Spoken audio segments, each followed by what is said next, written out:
തൊട്ട് മുകളിലാണ് സ്വർഗ്ഗമേട്. അവിടെ ഈ പ്രാവശ്യം തൊടലിയെല്ലാം പൂത്ത് നിൽക്കുന്നുണ്ട്.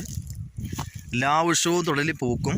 അതൊന്ന് കാണിക്കാം. കാരണം അത് നല്ല പഴമാണ്, നല്ല വെള്ള കളറാണ് അതിൻ്റെ പഴം. പൂത്തിട്ടുള്ളൂ.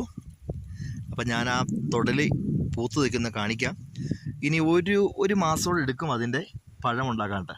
പഴം ഉണ്ടാക്കി കഴിഞ്ഞാൽ ഇതിൽ ആളുകളെല്ലാം പറിച്ചുകൊണ്ട് പോകും. നല്ല ടേസ്റ്റാണ് കഴിക്കുക. അപ്പോൾ തൊടലിയുടെ പഴം അതൊന്ന് പൂ ഉണ്ടായിക്കണം, ഞാൻ കാണിച്ചു തരാം. തൊടലിയാണ്.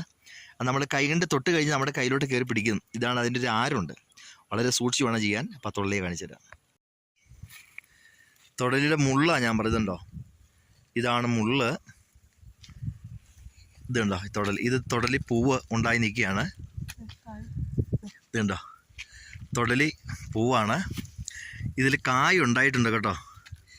കണ്ടോ, കായ് ഉണ്ടായി കിടക്കുകയാണ്. ഒരു മാസം എടുക്കേണ്ടി വരും അത് പാകമാകാനായിട്ട്. ഇതുണ്ടോ, ഇതാണ് കായ്. അതിൻ്റെ കായാണ്. പൂത്ത് നിൽക്കുകയാണ്. മനോഹരമായ നല്ലൊരു സ്ഥലമാണ് സ്വർഗ്ഗമേട്. അപ്പം നമുക്കറിയാം ഈ തൊടലി, ചിറ്റീന്തൽ ഇതൊക്കെ നമ്മൾ കഴിക്കുന്നതാണ്. ചിറ്റീന്തലിൻ്റെ പഴം ഇതൊക്കെ നമ്മൾ കഴിക്കുന്നതാണ്. ഇതാണ് തൊടലി. ഈ പ്രാവശ്യം പൂത്ത് നിൽക്കുകയാണ്. കഴിഞ്ഞ പ്രാവശ്യം വന്നപ്പോൾ കണ്ടില്ല നമ്മൾ. തൊടലി കായ അത് പഴമായി വരും. ഒരു മാസം കൂടി എടുക്കണം. അപ്പം ഇതാണ് ഇന്ന് കാഴ്ച. അത് പൂവാണ്. ഇത് മുകളിലുണ്ടോ, ഇതിൻ്റെ പൂ കണ്ടോ, പൂവുണ്ടായി നിൽക്കുകയാണ്. അപ്പം ഞങ്ങൾ സ്വർഗ്ഗമേട് എന്ന് വന്നായിരുന്നു. ഇതാണ് ഇതിൻ്റെ കാണിച്ചു തരാം. ഇത് കണ്ടോ, നല്ല മനോഹരമായിട്ടാണ് ഇതുണ്ട്. ഇപ്പോൾ സൂര്യന് നല്ല ചൂടാണ്. അപ്പോൾ ഞങ്ങൾ സ്വർഗ്ഗമേട് നിന്ന് വന്നതായിരുന്നു.